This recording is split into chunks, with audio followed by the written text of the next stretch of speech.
C'est quoi le nom de la chèvre déjà? Émile. Oui, c'est ça, Émile. Ouais, tout à fait. Oh, là, attention. Attention. Ah non, le deuxième, regarde. Attention. Hop là. Attention.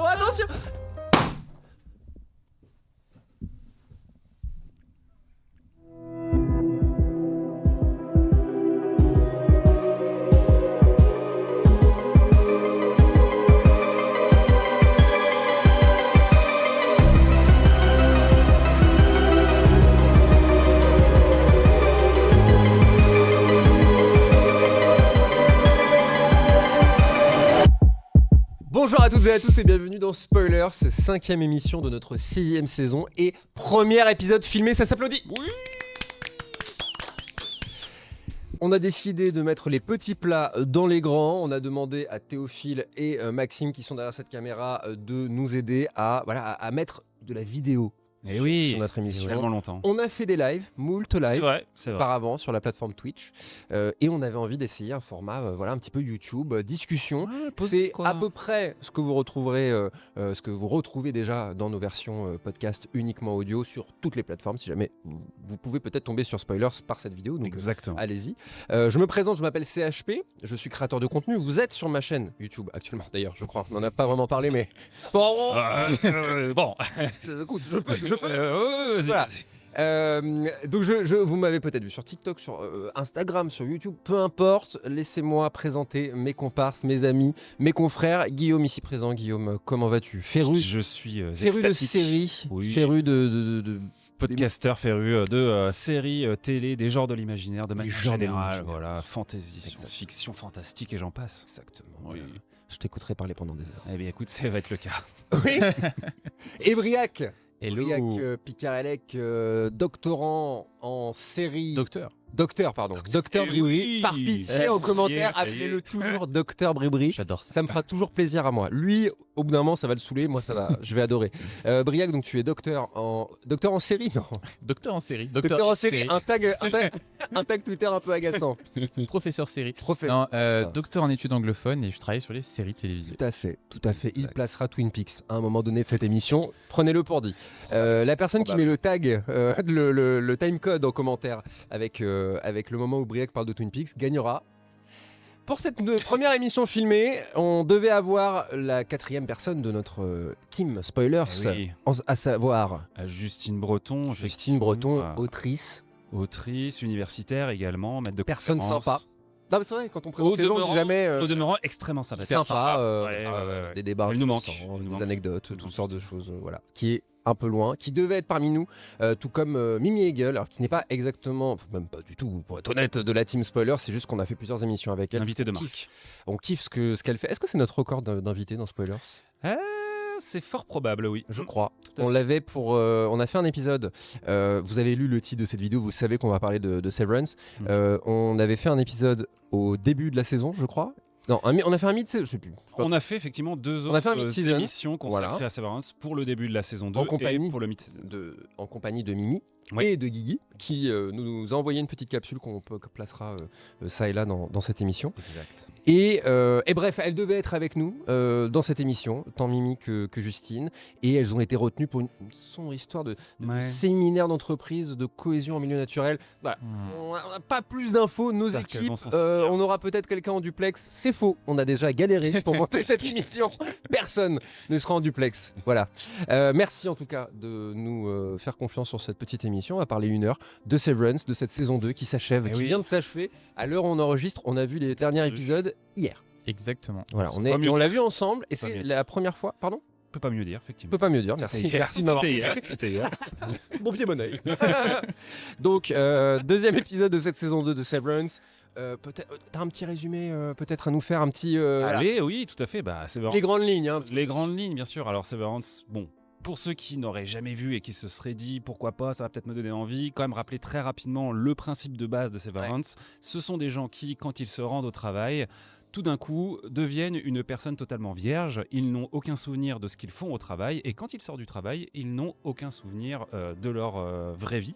Ou inversement, je me suis peut-être trompé, mais c'est pas grave, vous voyez le concept. En gros, il y a les INI et les outi. Outi, c'est qui vous êtes en dehors de l'entreprise. Les INI, c'est qui vous êtes à l'intérieur. Et les deux ne cohabitent que corporellement, mais Partagent le même corps, mais ne tout se à connaissent fait pas. le même esprit. D'ailleurs, on verra que dans la saison 2, c'était un des enjeux. Tout à fait. Et cette saison 2, alors, elle raconte quoi? Elle développe le lore de Severance, qui commence à être quand même de plus en plus conséquent.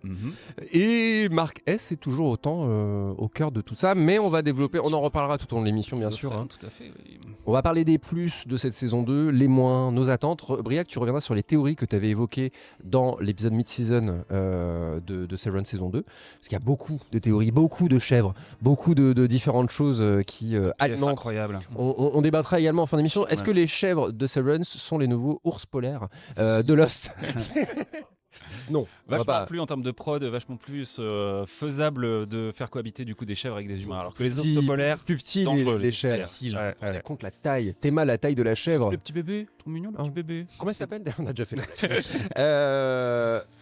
Et donc du coup oui, cette saison 2, est-ce Cette qu'on raconte un petit peu la saison 2 quand même rapidement? Exact. Donc effectivement, on quittait Mark S qui découvrait que la femme de son outil, suivez-nous, c'est pas compliqué mais suivez-nous quand même, était finalement vivante alors que justement, s'étant embarqué dans toute cette dissociation parce qu'il pleurait le décès de sa femme dans des circonstances étranges, mais bon. Là, tu racontes la saison 1, là? Juste la fin, pour faire la transition.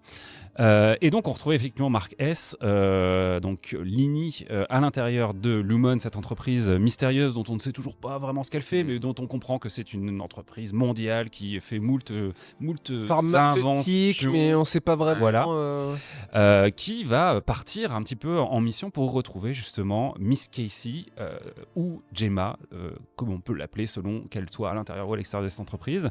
De là, du coup, il va y avoir plein d'aventures. Ils vont explorer Lumon. En grande partie, ils vont faire une sorte de sortie extrascolaire entre collègues qui va pas tout à fait bien se passer. On va notamment suivre le groupe de travail de Mark, donc Irvine, Ellie et Dylan. Ouais. Et on va un petit peu apprendre un peu plus qui ils sont à l'extérieur, qui ils sont aussi à l'intérieur de l'entreprise. On va en apprendre de belles. Et on va en apprendre de belles, effectivement. Tout ça pour aller dans l'objectif un petit peu de savoir quel est ce travail mystérieux qu'ils réalisent, ces chiffres-là, donc qui sont en train de sélectionner, dont on ne sait pas vraiment si c'est un job un petit peu, un shitty job, comme tu peux le dire, un silly job. Silly. C'est ça. Ou quelque chose de plus concret. Et on va voir un petit peu quelle est une partie, en tout cas, du plan de cette entreprise à travers justement cette notion de la dissociation pour creuser, tu l'as dit, à la fois les personnages et qui ils sont, leurs ressentis par rapport à tout ça, mais aussi le lore de Severance, évidemment, et de cette entreprise, encore une fois, Lumon, qui, dans le premier épisode, bénéficie, je le rappelle parce que je trouve ça rigolo, d'une petite vidéo en stop motion tout à fait rigolote, dont la voice-over est faite par Keanu Reeves. Voilà, Nous l'anecdote, avait c'est confié cette très rigolo. anecdote.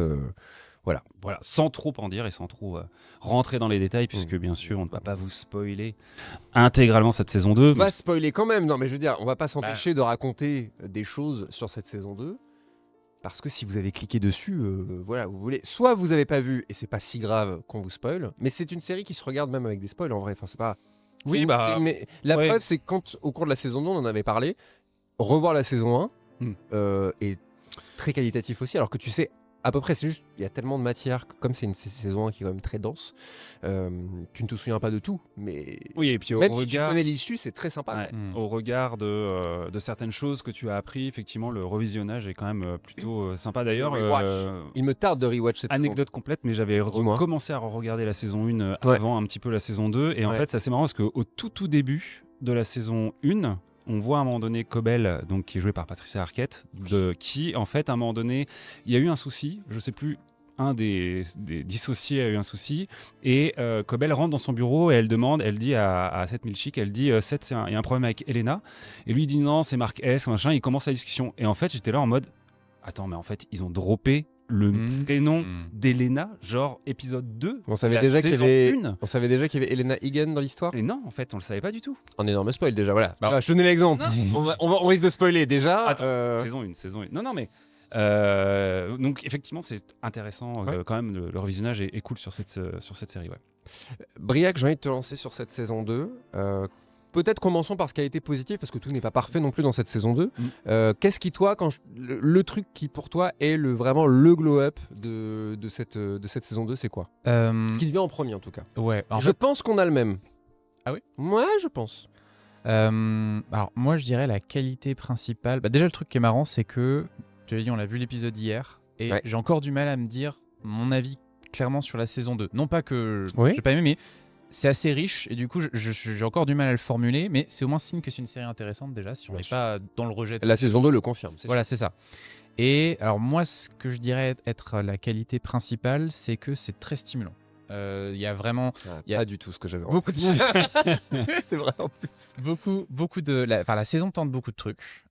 Beaucoup plus d'expérimentation au niveau de l'épisode, en particulier sur la deuxième partie de la saison. On a l'épisode 7, l'épisode 8 qui joue vraiment sur d'autres structures. Le 10 aussi.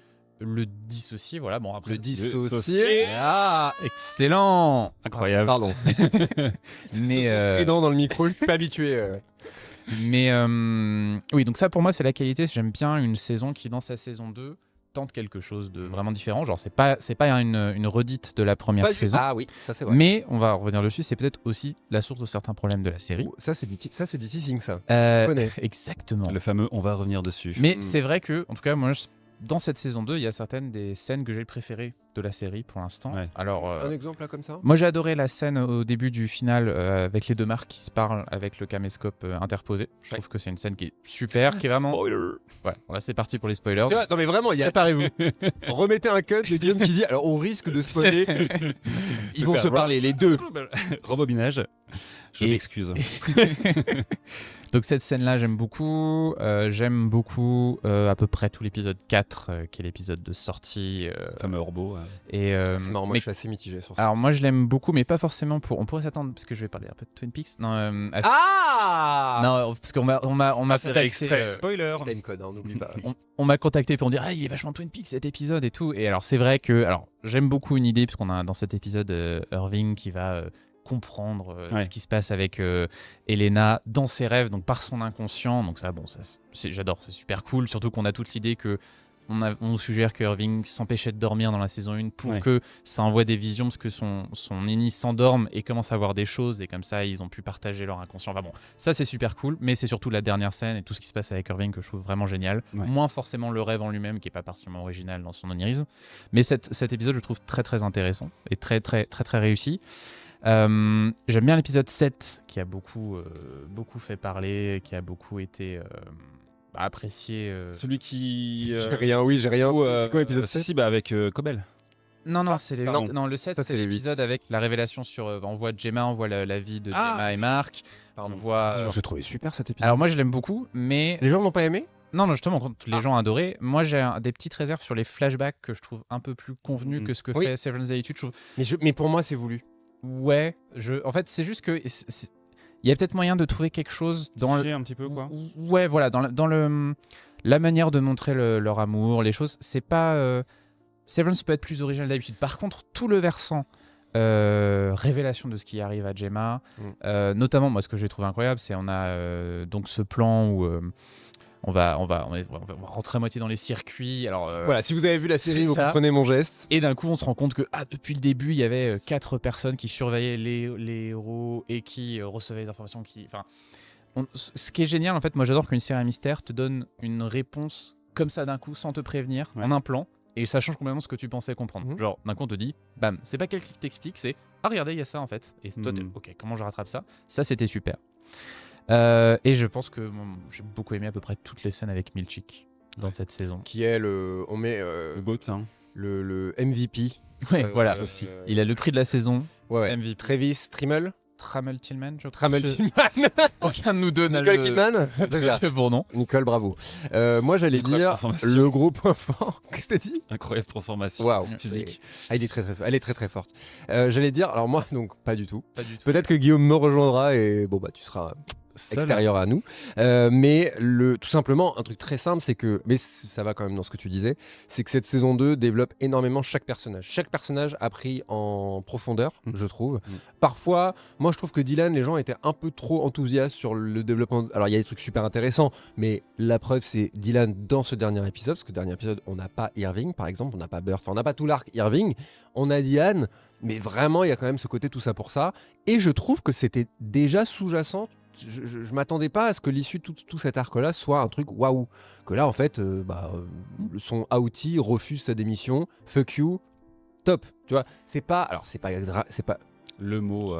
Non mais fuck you, le mot qui caractérise direct sur cette saison. Fuck you Milchick jusqu'à la fin. Donc il est très cool dans le dernier épisode, mais vraiment c'était pas capital. Que Milchick gagne grave en profondeur, c'est-à-dire que dans la saison 1, pour l'avoir revu du coup avant ce 10e épisode, Milchick a une importance bien sûr, mais il a pas. En fait, moi j'avais pas d'affect pour Milchick déjà dans la saison 1. T'as une envie d'en connaître un peu plus, et là t'as encore plus envie d'en connaître encore plus. Donc ce mec qui n'a pas de. Donc, redis-moi Briac, le nom du. Trammell Chinman, voilà lui, qui n'a pas une carrière pour l'instant si conséquente, pas si jeune en plus à mon avis, non, il a un bon 35. Je veux dire, c'est. Non mais il est. Oui. Non mais dans sa tête. Bon bref. Non mais tu vois vraiment, je pense que cette série va ouvrir des portes à cet acteur. Ça serait bien effectivement qu'on le voit plus. Ciné, son boule a énormément fait parler également. Non mais si vous avez vu sur Twitter. Et puis on voit une face plus sombre aussi de lui cette saison. Il le joue bien aussi. Il arrive à être dans un drame, dans un pathétique assez extraordinaire. La thématique du racisme qui arrive en plus dans la saison et qui est avec de l'aveu même des créateurs. Quand on a écrit le personnage et qu'on a fait la saison 1, on pensait pas en fait au fait qu'il soit noir et l'acteur est venu les voir pour leur dire mais du coup moi en tant que personnage je sais que je suis noir ou est-ce que genre je suis un peu comme les autres dans un monde où il y a pas de couleur. Je sais ce que ça implique. C'est ça. Et du coup ils ont dit clairement ils se sont dit non ça va être intéressant, on va parler. Donc c'est à dire que le mec, et je pense aussi à l'anecdote que tu m'avais racontée sur Milchick, ils ont découvert que l'acteur dansait super bien, un truc comme ça. Tu peux nous la rappeler? En gros quand ils ont fait la fameuse scène de danse de la saison 1, la Music Dance Experiment ou Experience, je ne sais plus. Incroyable. Experience je crois. Mais et que donc ils dansent super bien et c'était pas prévu, qu'ils savaient pas qu'il serait un aussi bon danseur et donc ils ont été hyper impressionnés et, du coup ils ont écrit et jaloux de le voir aussi bien danser. Et donc effectivement quand on sait ça et qu'on le voit qui redanse à fond dans le final de la saison, on comprend que ça c'était une des scènes marquantes aussi de la première saison. Ouais. C'est presque en fait ce final pour le coup je trouve qu'il est à la fois surprenant et en même temps je trouve qu'il l'est moins que le reste de la saison, dans le sens où justement il y a des choses qui se rejouent, qui tombent un petit peu, je trouve, dans une certaine facilité. Je trouve que cette scène en particulier... T'es pas en train de dire les défauts là? Je suis pas en train de dire les défauts, c'est vrai. Attention. Donc je vais rester sur les qualités. Toi tu disais qu'elle était stimulante. Moi je trouve que c'est une saison qui reste surprenante pour moi. C'est vraiment une série qui est surprenante dans le sens où, et je trouve qu'ils le font vraiment particulièrement dans cette saison 2, on est dans justement, on déjoue nos attentes en permanence. C'est-à-dire que très vite dans cette saison 2, il va y avoir je me dédie complètement, on va spoiler parce que sinon effectivement on peut pas parler. C'était dit dès le début, Guillaume, c'est toi qui as voulu... Je suis désolé, je m'excuse encore une fois. Mais la réintégration de Marc qui est vraiment un arc important.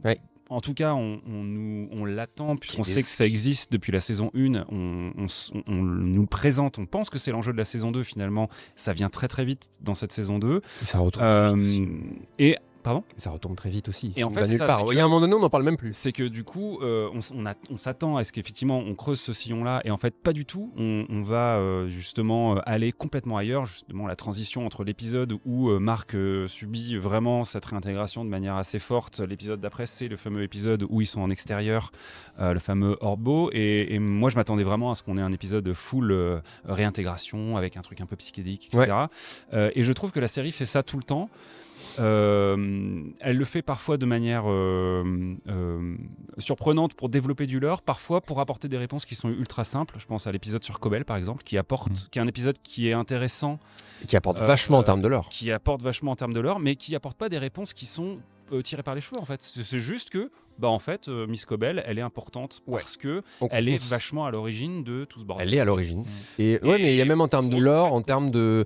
je me rappelle, pour le coup, faut pas être Sherlock Holmes, mais genre, elle trouve le truc qu'elle cherche dans la tête de la statue de Egan.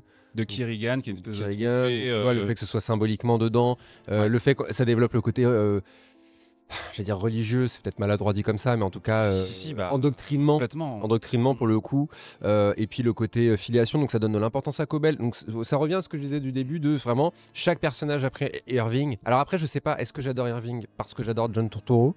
évidemment, ou est-ce il est que... irrésistible. Et j'adore Irving qui roule des patins à Christopher Walken. C'est un rêve lucide qui se réalise. Les acteurs qui se connaissent bien a priori et qui du coup ils avaient vraiment cette alchimie sur le tournage de on va jouer sur des... Ils anticipaient un peu des trucs, ils étaient très complices là-dessus quoi.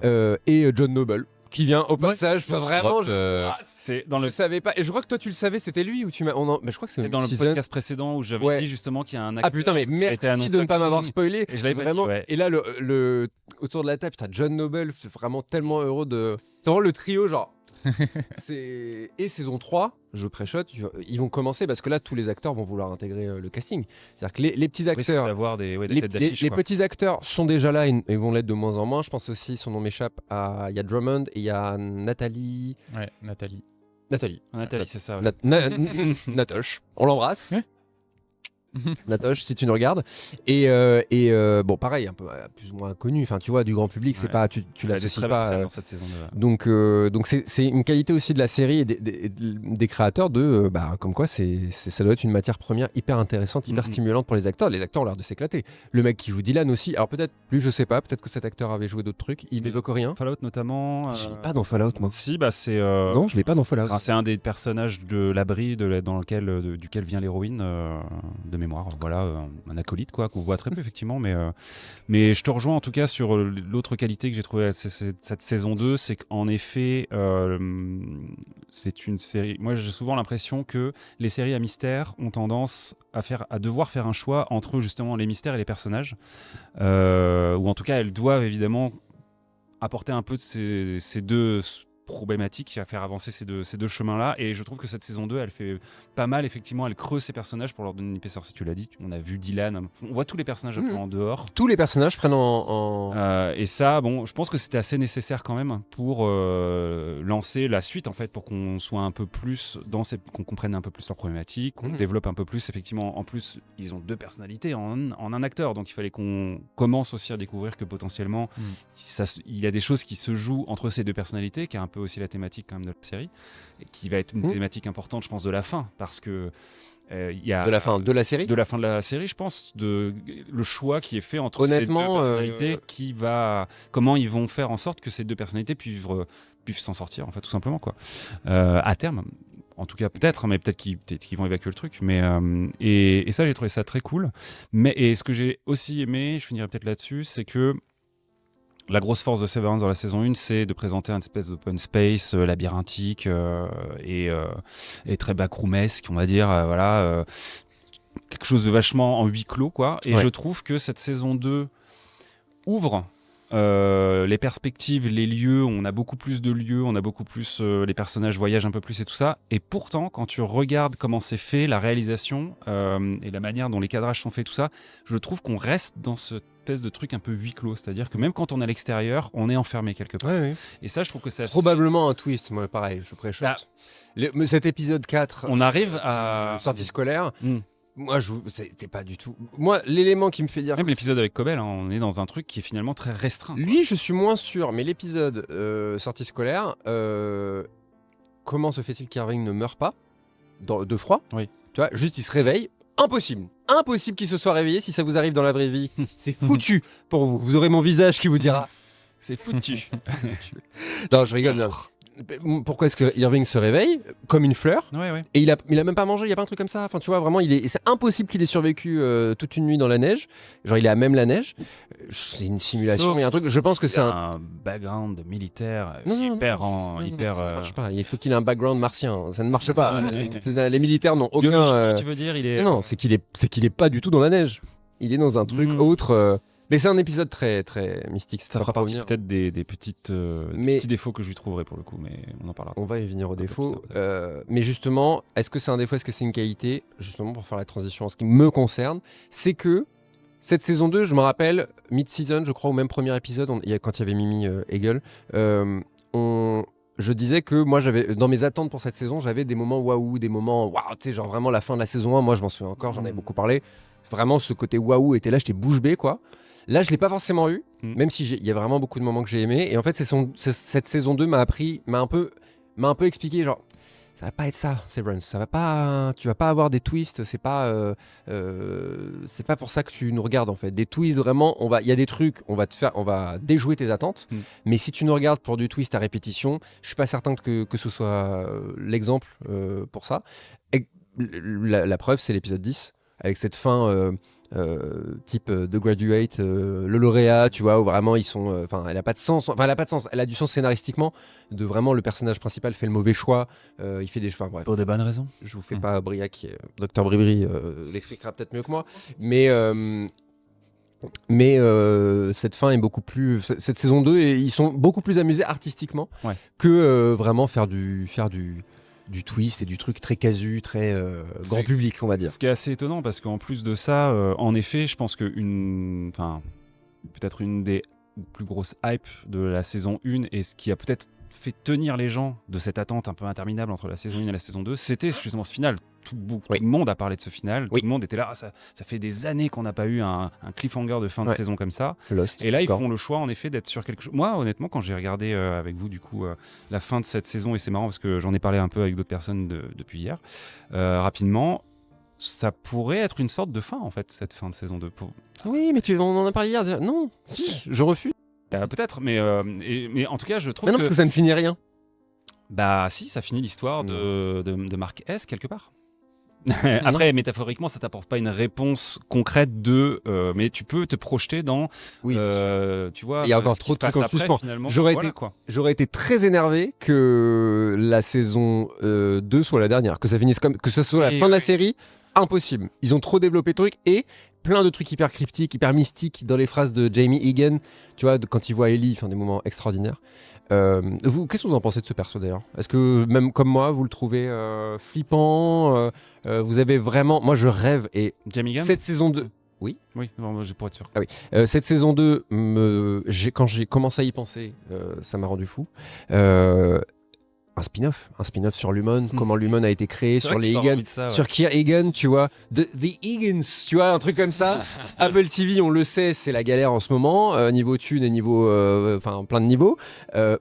Et vraiment, c'est le meilleur moment pour nous vendre un. En plus, moi tu me dis, ce sera un spin-off et saison 3 derrière, franchement, on discute, quoi. Alors, toi, tu m'avais dit, on en avait parlé hors antenne, que. Il y aura sûrement des petits flashbacks qui vont intervenir par-ci par-là. Je pense qu'ils peuvent pas se permettre de faire un spin-off parce qu'en fait, dans ce système-là, c'est interdit. Apple refuse. Vous prenez pour qui ? Apple ne peut pas se permettre. Je pense pas. En tout cas, pas en même temps qu'ils font Severance, peut-être après, mais parce à la Game of Thrones avec les spin-offs. Ouais, dans le sens où en fait, il y a une économie des réponses et des questions qui fait que si tu commences à avoir une autre série qui commence à répondre, à te montrer des trucs sur les Egan. Ça peut foutre en l'air ce que tu... Enfin, tu vois, c'est très compliqué de voir ce que tu révèles dans l'une et dans l'autre et ce que tu as le droit de montrer ou pas. Ça devient... Pour une série à mystère, je sais pas si ça serait très dur à faire pour une série à mystère. Peut-être d'autres types de séries. Alors, un spin-off, je sais pas, mais en tout cas, moi, c'est un peu un des trucs sur lesquels je voulais rebondir aussi, qui m'a plu dans cette saison 2, c'est le côté transmédia qui a été un petit peu développé, notamment, on en avait parlé, transmédia et un petit peu tout ce qu'ils ont pu faire autour pour développer justement l'univers. Genre la promo dans la gare, des trucs comme ça. Exactement. Ouais. Et mais à part ça... du coup, moi j'ai trouvé ça assez fun, tout ce qui s'est passé sur LinkedIn, de manière assez étonnante. Ah, mais je crois que tu vas m'apprendre qu'il s'est passé un truc sur LinkedIn. Ouais, en fait, c'est très léger, mais il y a eu un contenu spécifique qui a été diffusé, un contenu vidéo avec des acteurs, notamment Minchik et puis Miss Wan, en mode petite vidéo d'apprentissage de bonnes règles en société. Dans la société. Pas qu'il y avait ça, tu savais, Briac ? Ils avaient déjà commencé en saison 1, je crois, non ? Il y avait la page d'Irving et les gens cherchaient des indices parce qu'il y avait... quand il avait dit qu'il avait commencé à travailler à Lumon et tout. En fait, effectivement, les personnages ont leur profil LinkedIn et Lumon a aussi sa page LinkedIn, quoi. Et du coup, il balance du contenu un peu dédié, donc je trouvais ça très drôle. De se passe sous vos yeux ébahis. Et je me dis que peut-être à l'image de justement des grandes séries à mystère, un peu comme Lost, peut-être qu'ils pourraient diffuser des petits épisodes, des petites choses qui seraient un peu pour nourrir justement les choses sans effectivement être dans une saison spin-off totale. Ça pourrait être intéressant peut-être qu'ils développent ce genre de petites choses. Mais effectivement, un spin-off, est-ce que ça désacralise pas un petit peu une série, un spin-off quelque part ? S'il est réussi, regarde House of the Dragon. Ouais, mais ils l'ont fait après, tu vois. Ah, pendant, tu veux dire? J'ai pas d'exemple déjà d'un truc qui. Genevieve. C'est pas. Oui, mais en même temps. Angel, mais. The Boys, par exemple, je pense que c'est vraiment. Bon, on n'est pas là pour parler de The Boys, mais c'est vraiment une série qu'on va relativiser sur la durée. Sur le long terme. C'est une série qu'on aura aimée, mais je pense pas que ce soit une série dans 10 ans. C'est pas Lost, tu vois. C'est pas. Tu vas me dire, je prends Lost comme exemple, mais. On va en revenir. Tu vois, ils ont tellement tiré sur la corde que. Alors que Severance, on sait pas encore. Severance, moi, souvent, je me dis, c'est comme Lost saison 2. Tu savais pas que Lost allait partir si loin. Saison 2, fin de Lost saison 2. Il se passe quoi? La bombe. Explosion de la trappe. Dharma. La trappe. Voilà. Exactement. 4, 8, 16, 18. Le numéro complémentaire. Et je sais pas où jouer avec ça. Complémentaire. Et en fait, il restait 4 saisons derrière, quoi. Tu vois, donc Severance, là, on a. Moi, ça rejoint un peu ce que tu disais. Il y a un peu ce sentiment de. On a l'impression que c'est déjà la fin d'un truc. On pense déjà à la fin de Severance. Et je pense que c'est la fin d'un arc, je pense. D'ailleurs, effectivement, Guigui, avec qui on a un petit peu échangé, qui avait participé au précédent podcast, lui estime que à l'issue pour la saison 3, il y aura un grand gap temporel. Ouais, c'est possible. Et une espèce de réinvention de la série ou une représentation, en tout cas, de certains enjeux de la série pour vraiment marquer une coupure entre ces 2 premières saisons et la suite. On verra, effectivement, mais ce qui est à noter, c'est que Severance, aujourd'hui, est devenue la série la plus regardée sur Apple TV. Donc, ça marche pour l'instant, donc on peut au moins être sûr qu'il y aura 2 saisons supplémentaires. Au moins la 3e, on sait jamais, mais c'est pas con le gap temporel, ouais.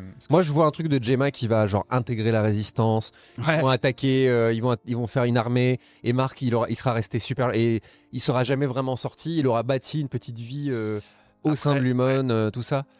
Mais on va faire un petit. Tu parlais de qui? Tu parlais d'eux? Guigui? Oui, t'as mis longtemps. Oui, pardon. Guigui nous a fait une petite capsule qu'on va découvrir ensemble. Maintenant. Un lancement un peu ringard. je le fais là. Attends, il y a une caméra là. Je le fais en double take. On regarde tout de suite la capsule de Guigui. Ah bah vous êtes là? Vous en avez mis du temps quand même. C'est pas une heure pour arriver au boulot. Hein. Bon, j'imagine que vous êtes là pour me demander ce que j'avais pensé de la saison 2 de Severance. Eh ben, j'ai beaucoup aimé cette saison 2, je la trouve très réussie. Alors bien sûr, peut-être pas aussi réussie que la saison 1, mais avec beaucoup de prise de risque. Et donc du coup, je trouve que c'est déjà très réussi, même s'il y a quelques défauts et dont j'imagine vous allez parler pendant le podcast. En tout cas, pour ma part, c'est complètement ma came, hein, ce genre d'histoire, de série avec des pièces de puzzle à rassembler pour essayer de comprendre ce qui se passe. C'est complètement ce que j'attends de ce genre de série à mystère, donc moi ça me va très très bien. Alors j'ai lu sur Blue Sky ou entendu dans l'excellent podcast Le Début de la Fin qu'une partie du public était un peu déçue, voire désappointée par la structure narrative de la saison 2 de Severance. Notamment à cause de la fin de l'épisode 3 qui nous promettait une restauration de Mark. Alors à ce moment-là, on a été quand même plutôt nombreux, et notamment à Spoilers, à s'être étonnés de ce choix qu'on attendait, ou en tout cas qu'on imaginait plutôt pour la fin de la saison, comme une sorte de cliffhanger final. Mais il n'en a rien été, et cela me semble assez logique. En effet, après avoir exploré les couloirs de Lumon durant les épisodes de la saison 1 et après l'escapade des inters dans le monde des exters, il n'était plus possible de continuer le concept de base comme ça. On n'aurait pas pu rester plus dans ce schéma d'inter, d'exters et d'exploration de Lumon lors de diverses scènes mystérieuses, sous peine de simplement faire du surplace. Dynamiter tout cela était donc une véritable avancée et c'était forcément nécessaire. Et cela l'a été avec la restauration de Mark donc. Mais pourquoi ce choix? Alors à mon avis, tout simplement pour créer du lien durant toute la saison, parce que comme je le disais dans le podcast précédent, il me semblait pas possible que la restauration soit effective si rapidement, déjà parce que l'exemple de Pity était là pour nous montrer que c'était pas si facile, dans la saison 1, donc il fallait forcément user de subterfuges narratifs pour faire traîner un peu tout ça, en étapes en tout cas. En fait, une restauration possible et effective n'aurait été possible à ce stade de l'histoire uniquement si la saison 2 avait été la dernière, je pense. Or, nous sommes a priori à mi-chemin, puisqu'on nous a annoncé une saison 3 et on fait miroiter une saison 4. Alors bref, donc tout ça, ça crée du lien, car l'attente et le suspense généré autour de ça permettaient de passer d'un épisode hétéroclite à un autre, ou un épisode hétéroclite à un épisode lambda, et l'inverse.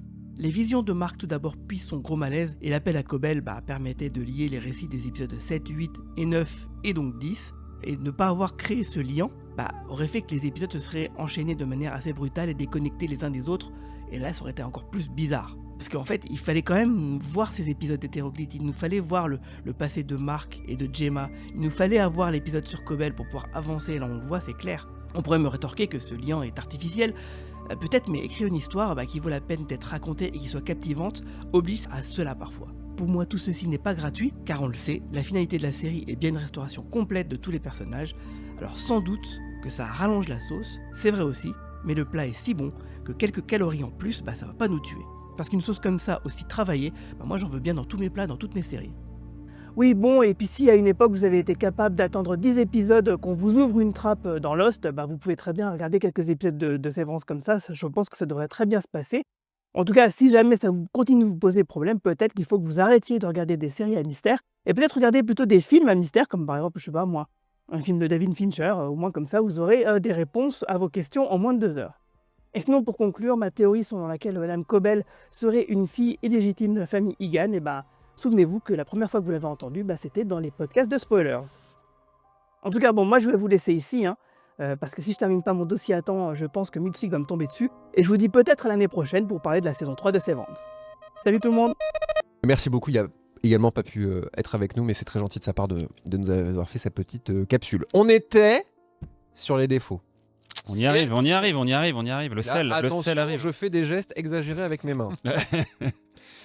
Défaut principal de cette saison 2, Guillaume. Je trouve que Severance commence Là, il va. à vraiment faire chier. Non, à Il a jeté un pavé dans la main. à user de quelques. En tout cas, moi j'ai eu le sentiment qu'elle usait de quelques facilités scénaristiques déjà. Des apparitions de personnages un petit peu étranges, non expliquées, des résolutions de choses qui, pas trop creusées, parce que sinon tu peux te dire que, notamment dans cette saison 2, et je pense à un certain Milkshake dans des toilettes versus un distributeur de friandises, il y a des trucs comme ça. Là, je ne vois pas du tout où tu veux en venir. C'est quoi, c'est une facilité scénaristique?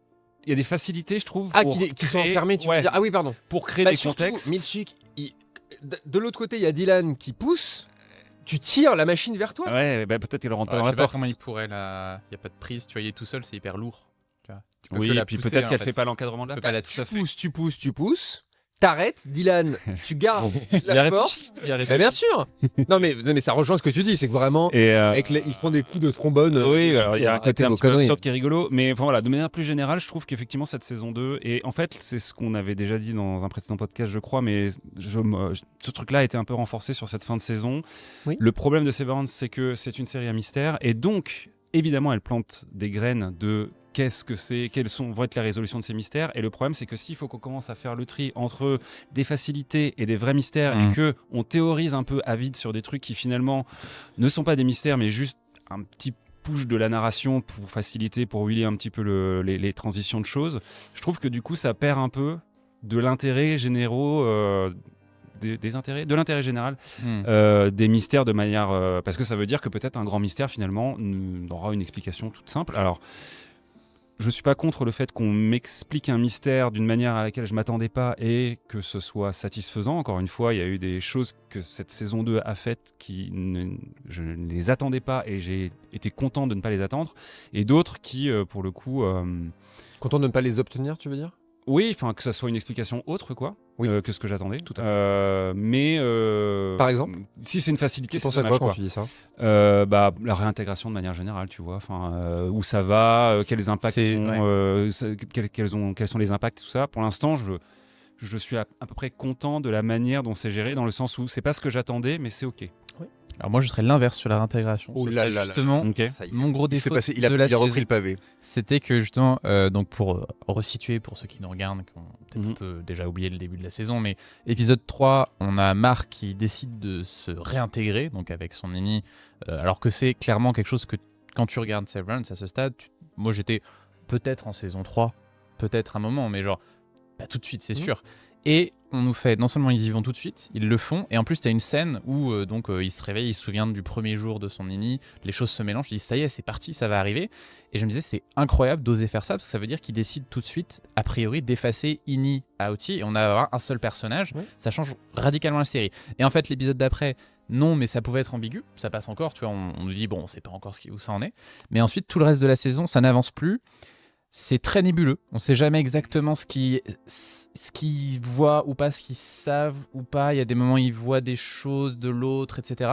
Et pour moi, c'est vraiment un gros défaut, c'est d'avoir fait comme s'ils avaient le courage de prendre cette décision narrative qui est ultra risquée et dire en fait non on le fait pas En fait, oui, Et, on s'avance pas tant que ça. C'est ça, et j'ai lu un entretien du showrunner qui est sorti là à l'occasion du dernier épisode où il dit justement oui on aimait bien mais on n'était pas encore prêt à le faire, ça nous intéressait pas de tout de suite encore aller dans la réintégration, genre fallait pas faire cette fin là. Oui, C'est une mais promesse ça mène cette fameuse scène avec la caméscope. Enfin, mais tu du vois, coup, c'est plus que ça n'a plus d'importance après quoi. Enfin, c'est pas que ça, non, c'est pas ça, mais Il n'y aurait pas eu la réintégration, on aurait quand même eu cette scène. Justement, c'était d'autant plus. Elle aurait été très mauvais exemple. Très mauvais exemple. Non, mais légitime. ils ont fait un peu des caisses. Et puis en fait, il va dans la bagnole, il se réveille, en fait, ça va mieux. Et après, on n'explore plus vraiment ce truc-là. Je comprends. Il y a l'épisode où il s'effondre au sol et. Mais c'est ça, on laisse croire plusieurs fois que ça y est, flashback, et du puis coup, de ne pas le faire, en fait, c'est Même une frustrant. fin d'épisode, un cliffhanger, même ça. sur ça. En fait, ça me gêne pas qu'il ne fasse pas la réintégration, Ouais. ça me gêne qu'il nous ait fait croire que c'était parti et qu'il l'ait pas fait. Pour le coup, pour moi, ça rejoint complètement aussi un problème qu'ils étirent aussi beaucoup certains Ouais. Je pense particulièrement, enfin moi l'autre problème c'est autour de Cold Harbor, donc le gros mystère de la saison qui va être ce qu'ils font à Gemma, la femme de Mark, où on va avoir pas mal d'infos dans le dernier épisode, on va nous clarifier beaucoup de trucs qu'on connaît depuis le début de la série pour dire voilà à quoi ça sert.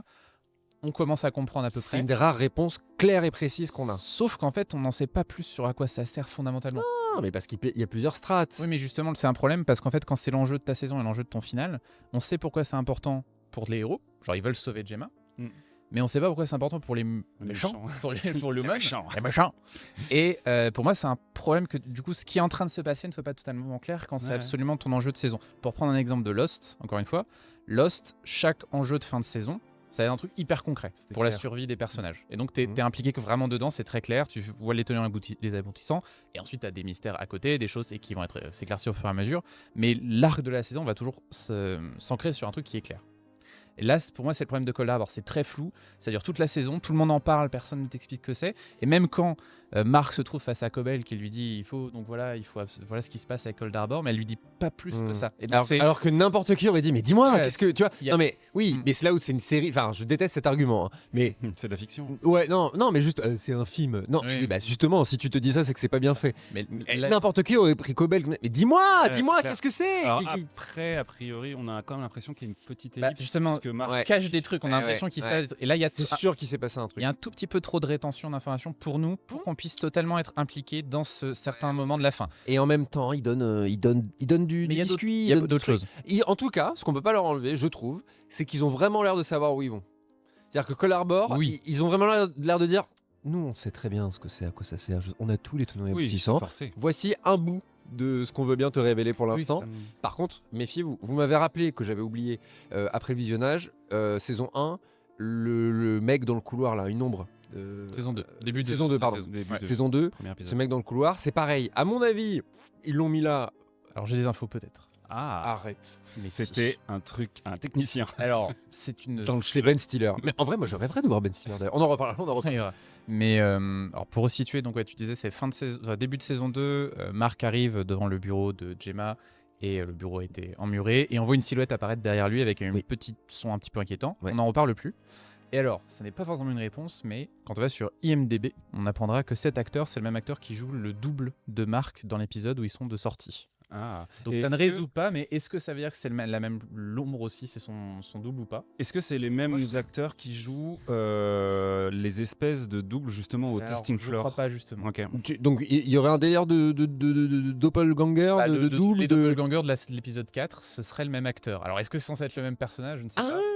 Et, Qu'on voit dans les. ouais. Oui, d'accord. Mais ça veut dire que c'est une espèce d'indice que tu es censé avoir en allant regarder les crédits des acteurs, ce qui est un peu particulier. Alors, Il ferait un truc comme ça, ils se regardent. Moi, pourquoi il est là, je sais pas. Il y a peut-être un délire temporel. Enfin, c'est ça, moi, je vois. Moi, c'est plus ça. Je voulais revenir sur le côté ils étirent. L'épisode qui est symptomatique, où là, j'étais colère. Et là, j'ai pas peur de le dire. Je regarde la France droit dans les yeux quand je dis ça. L'avant-dernier. Je ne vous permets pas. Je suis en train de bosser cette imitation. Vous l'avez ou pas? Bon, elle est catastrophique. Arrêtez. Ne réagissez pas. Par pitié, ne réagissez pas. Je ne vous permets pas. Non. C'est encore pire. Arrête. Franck Dubosc. Épisode 9. Irving, le train, la gare et tout. Burt. Soit vous savez pas où vous allez, soit vous vous êtes dit putain, Burt et Irving, on l'a mis trop tôt et en fait on sait pas ce qu'on va foutre d'Irving. La preuve, c'est qu'Irving, il est pas dans l'épisode 10. Ça, pour le coup, je pense que c'était prévu. Mais qu'est-ce que vous pensiez qu'Irving. Non, c'est toi d'ailleurs qui Moi, pensais j'étais qu'Irving convaincu allait qu'il revenir. reviendrait dans le. Ouais. En mode. Mais non. Enfin, non. Du coup, Ouais, clairement, tellement s'il y a un vrai... Alors, on a évoqué plein de petits problèmes, mais s'il y a un vrai problème pendant cette saison, mais Oui. tous les épisodes sont bien. Ah, toi, t'aimes pas le 9, mais bon, Ah, le 9, il y a quand même- j'étais t'étais colère. Il a quand même des qualités, mais passé l'épisode 4, donc encore une fois cet épisode de sortie, etc., il y a vraiment un problème. La dynamique globale de la saison, ça se disperse complètement. Il y avait dans les 4 premiers, il y avait une montée. Oui. Et là, on n'a pas ça. Ce qui est le contraire de la saison 1, avait une progression assez claire qui montait jusqu'au final, Ouais. une tension qui montait. Là, on se perd et c'est accentué par des épisodes qui sont intéressants, mais qui coupent la dynamique, qui sont celui sur Gemma, celui sur Mrs. Cobell. Donc, il y a ce problème-là. Et surtout, ce qui se passe aussi, c'est qu'on a beaucoup de temps autour de Mark. Et je trouve que Dylan et particulièrement Irving, leurs arcs souffrent pas mal parce qu'on va les voir par moment. On va plus les voir pendant 2 épisodes du tout. On revient, finalement, Irving n'a rien dans le dernier épisode. En fait, Irving, il n'a pas, il a avancé psychologiquement avec Bert et tout ça. C'est ça. Pour moi, il y a une saison qui sait pas qu'elle sait pas où elle va, mais il y a énormément d'éléments qui sont posés là sans forcément revenir et créer vraiment quelque chose à l'échelle de la saison. Je pense aussi, on a ces passages avec Nathalie et Riken qui va publier son livre pour Désigny. Oui. Et alors, ce sera sans doute intéressant plus tard, mais là, c'est vraiment à l'échelle de la saison. Je sens le pétard mouillé sur Riken, les gars. Je sens, ouais. Il nous a fait il a eu la gentillesse de nous envoyer un exemplaire dédicacé. Graphiste indépendant. Bon, on a eu la chance d'avoir un exemplaire, mais Riken, je vous le dis, vous êtes beaucoup trop ambitieux sur Riken. Ah, mais on s'en repart. Là, c'est un cut avec l'émission qu'on fera pour la saison 3 ou 4. Riken, c'est pétard mouillé. Et en fait, c'est le truc de Severance. Il y a des théories. J'ai le nez pour ça. Il y a des théories qui vont être alimentées par la fin de cette saison 2 avec le fait que Jamie Egan évoque à Ellie Hart Jamie Egan, oui. Ouais, qu'il a a priori il a fait d'autres enfants pour essayer de trouver l'esprit. Et il y a des gens qui disaient que Riken serait une espèce de justement de mouton noir de la famille Egan et que c'est pour ça qu'il aurait des trucs à prouver, etc. Bon. Mais moi j'aurais pas forcément besoin qu'il se passe un truc comme ça. Moi, c'est juste. Faites revenir des choses que vous avez introduites dans la saison. Faites que quand ils arrivent le dernier jour, ils ont des bouquins de Riken, ils sont genre qu'est-ce que c'est que ce truc, pourquoi on a ça, juste ça, tu vois, genre construisez le truc pour que ça tout revienne. Même dernier épisode, vraiment gros problème. On a donc Irving ne réintervient pas, Dylan sert à un truc à bloquer Milchix et tout. Ellie qui est quand même un des personnages principaux, tu regardes dans la saison, à part le fait de revenir d'avouer vraiment complètement son amour à Mark, donc ils couchent ensemble, etc. Il lui arrive quasiment rien. Et là, le dernier épisode, elle a rien à faire. Elle fait un discours I am Spartacus, au brass band là. Et effectivement, sans sa justice. C'est ça. Et Milchik, pareil, il a tout un arc. On a l'impression que ça va aller vers son confrontation avec Lumos. On a en plus le truc, la super scène avec la statue, enfin l'animatronique. C'est super. Ça accentue tout ça. Ça va nulle part. Et même Cobell, qui donc début de la saison, elle est virée, elle revient.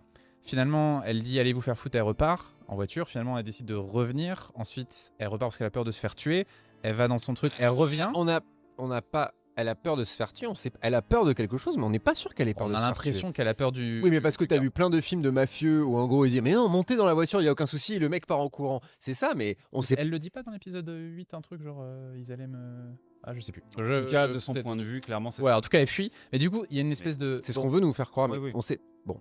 En fait, on a beaucoup d'attention. Alors, on apprend ce truc super important que c'est elle qui a inventé la procédure de Severance et tout. Mais finalement, dans le dernier épisode, elle sert juste à donner 2-3 infos. Et tu dis, moi, je m'attendais à ce qu'elle soit là, qu'elle intervienne, qu'il se passe des trucs. Pourquoi elle y va pas avec eux Pourquoi il y a plein de personnages qui auraient pu vraiment intervenir dans ce dernier épisode. Et c'est un peu frustrant que ce soit restreint juste à Mark, alors qu'il y aurait peut-être eu moyen de un petit peu faire revenir tout le monde. Parce que la saison 1 avait cette qualité que le final, on passait du temps avec tout le monde. Enfin, ça culminait vers ça. Donc ça, ce serait vraiment un des défauts pour moi de la saison, et en même temps, disant ça, je l'ai quand même beaucoup aimé, et je suis content qu'ils aient essayé de faire plein de choses avec. Donc ça, c'est hyper important. Ils ont tenté des trucs, À l'époque où on se plaint beaucoup de séries, justement, notamment sur Netflix, qui balancent tous leurs épisodes et qui sont vraiment dédiés au binge-watching, là, c'est vrai que Severance, c'est une série qui travaille son épisode, et ça, c'est cool. On revient à un truc de diffusion hebdo, où en fait, tu réfléchis entre chaque épisode, mais même le 9, tu vois, je suis un peu dur, mais l'épisode 9, c'est celui que j'ai le moins aimé, mais ils ont essayé. Moi, ça me fait aussi penser, on n'a pas beaucoup parlé de l'épisode 8, après si on n'a rien à en dire de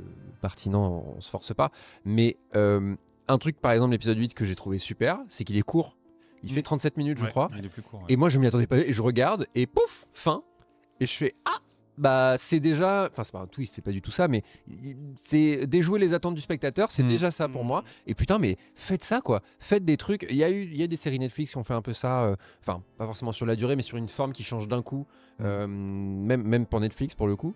Mais vraiment, moi je pense que c'est une équipe qui s'est quand même amusée, tant les acteurs que les non. Ouais, si. Ah oui, oui, oui. Non, puis excuse-moi. Non, vas-y. Je pense qu'ils vont apprendre aussi justement de cette saison-là. Et on sait qu'on l'a évoqué dans notre première émission, mais il y a eu des petits soucis a priori en termes de production entre les scénaristes. Et qui Mark Friedman, je crois, s'appelle. Et pendant la production de la saison, quoi, en Ouais. l'écriture. Donc ça a sans doute joué aussi sur un peu forcément ce genre de choses dans la structure de la saison. Moi, je pense, alors on va penser que je suis obsédé par Damon Lindelof, mais clairement, le manière. Serait-ce faux ? C'est vrai, en fait. Vous pouvez le penser. Mais notamment la manière de faire cette saison avec ces épisodes un peu focus, là, ça fait vraiment, sur des personnages, ça fait vraiment penser à ce qu'il a fait sur The Leftovers à partir de la 2e saison, et ensuite sur Watchmen ou sur Mrs. Davis, où en gros, il structure ces saisons de sorte que chaque épisode est un peu sur un personnage en particulier, mais fait quand même réussir à faire progresser la saison en même temps. Oui. Et là, je trouve qu'ils ont voulu faire ça par moment, ils n'ont pas réussi forcément à le faire de manière aussi harmonieuse que ça peut être dans les séries de Lindelof.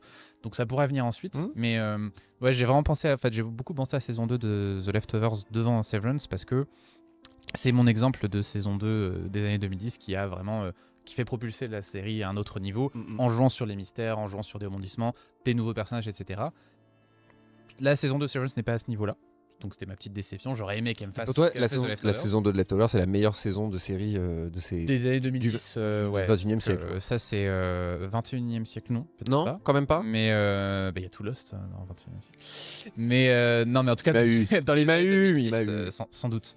Mais voilà, parce que j'ai quand même plein de qualités. Peut-être espérer qu'on arrive à quelque chose de plus contrôlé dans la narration, un espèce d'équilibre entre ce côté très concentré de la première saison et la capacité à faire un petit peu des encartades d'un côté ou de l'autre, à essayer un petit peu d'autres choses de la saison 2. Éventuellement, ce serait ça. Mais en tout cas, je trouve que la saison 2 nous laisse sur une situation narrative qui est vachement intéressante.